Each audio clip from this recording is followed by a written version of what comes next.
On the CNN show Crossfire yesterday, they had an abortion debate, and they invited on this big-time anti-choice activist named Lila Rose, and she's going to say something here that's just borderline special needs.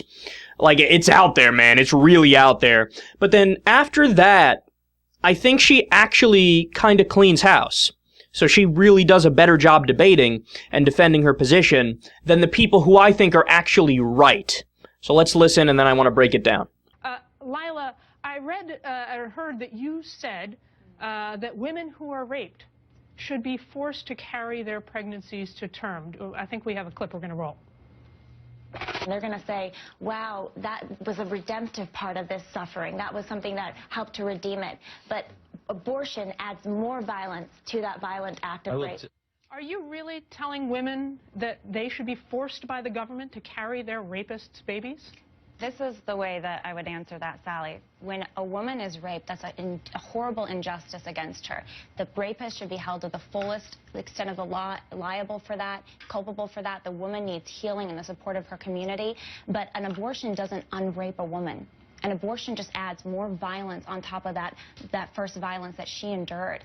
And you look at the stories of someone like Rebecca Kiesling, a woman who was conceived in rape, and she says, should I have received the death penalty for the crimes of my father? I mean, if your father did something bad in his life, should you receive the crime? Should you receive the penalty for his crime? That's not fair. I mean, I think all of this comes down to this question. What is the life in the womb? What is the life in the womb? Is it a human life? Is it a life?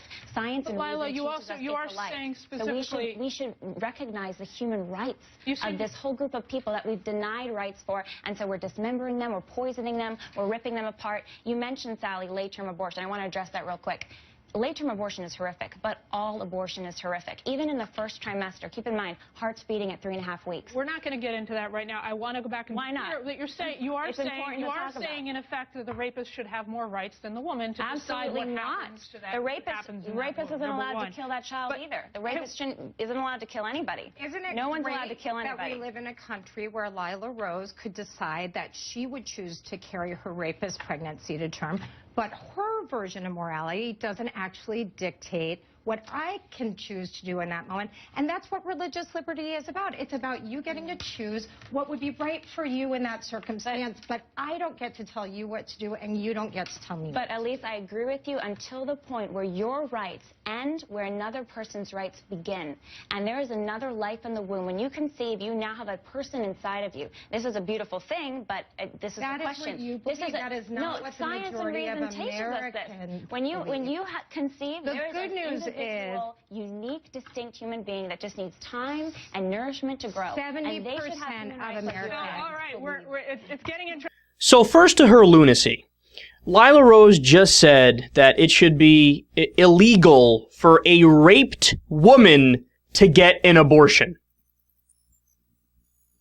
That's so out there, it's hard to even respond to it. Roughly 99.9% of the population thinks you're crazy for saying that. Even people who are part of your little religious clan, your little religious group, even they say, well, in instances of rape and fatal fetal defect, sure, and life of the mother, sure.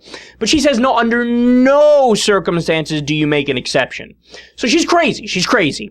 But then again, after that point that she makes, I think she defends her position well. Like, as good as anybody can after making such an outrageous claim. And I think the person trying to rebut her argument there, or both people, I don't think they did a good job. I think that they're very surfacey in their thinking. Like, they just go back to, what are the talking points I'm supposed to say? What do I regurgitate when somebody says something like that?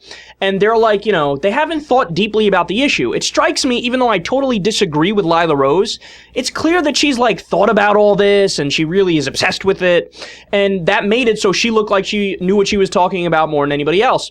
And also, I should mention, it reminds me of, remember when Rick Santorum was briefly leading in the polls and he won the Iowa caucus in the last presidential race in the Republican primary? People were like amazed by it, like surprised, like, what the fuck? How Rick Santorum out of nowhere, but that guy's crazy. How is he winning? Because if you watch the debates, in like 2 or 3 debates, he went in there and wrecked everybody. Because everybody else there was like a robot. Like, Mom, I believe this, and does my tie look good? Meh. And Rick Santorum's up there and he's a genuine Kool-Aid drinker, so he believes the garbage he spews. views, and he just destroyed everybody in the debate. So people went, I don't know, he seems confident, I'll go with that guy.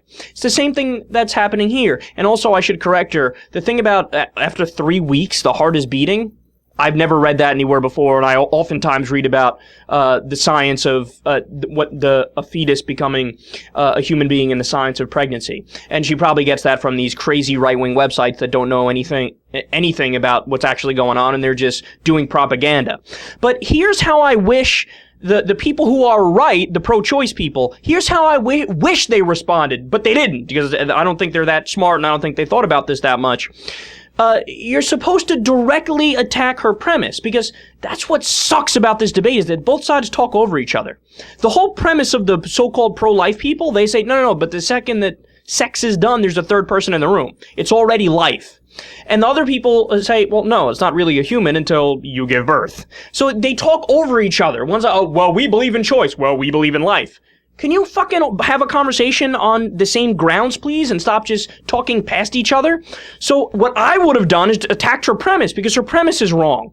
To say that there's a third person in the room the second that you're done having sex, when, as Bill Maher jokes, it is literally a pile of goo. And by the way, even a day after, even a couple days after, it's still... There hasn't even been anything done yet to the point where it can be considered a life form. The morning after pill prevents a pregnancy from occurring. It doesn't terminate a pregnancy. But to say that that's a person, I mean, that's insane. So after you're done having sex, there's 3 people in the room, all with the right to freedom of speech, freedom of religion, the right to bear arms. Again, it's so crazy it doesn't add up. So what you do is you cite the actual science, because her science is fake. You say, look, a gamete is not called a human. A gamete is something separate. It's a fucking gamete. A zygote, we don't call that a human. It's a zygote. Okay? An embryo is not a human either. It's an embryo. The reason why we have different categorizations for these things is because they are physically, physiologically, biologically, realistically different things. So is it moral to say, look, it's totally your choice, ma'am, if it's a zygote? Absolutely. If it's a gamete? Absolutely. If it's an embryo? Absolutely. If it's a pre-gestation fetus? Absolutely. I hear you and I agree with you, and the majority of the American people agree with you if we're talking about late term. Because after the nervous system develops, then the fetus can feel pain. And then there's a good case to be made that that's immoral because you're inflicting pain, right? But look, that's what's already law in the United States. We have a balanced, moderate abortion policy in the U.S., where Roe versus Wade came along and said, here are the trimesters, and then the fetal viability Supreme Court case later amended the standards of trimesters and said, look, anytime 20 to 24 weeks and after, or 24 weeks and after, you can, if you're a red state and you want to ban abortion or whatever, by all means go right ahead. So what I've always been in favor of is a moderate policy. Up until 20 or 24 weeks, it's all the woman's choice. And by the way, that takes care of almost every abortion. Because 98% of abortions happen before 20 weeks. 90% happen before 13 weeks. And the other 2% that happen later on, they're only in cases of rape, incest, fatal fetal defect, and life of the mother, which are exceptions that should always exist. So that's the moderate policy we have in most of the U.S., and that's what makes sense. That's what's logical, that's what's based most on the science, but she comes along and tries to throw all that out the window and redefine the science.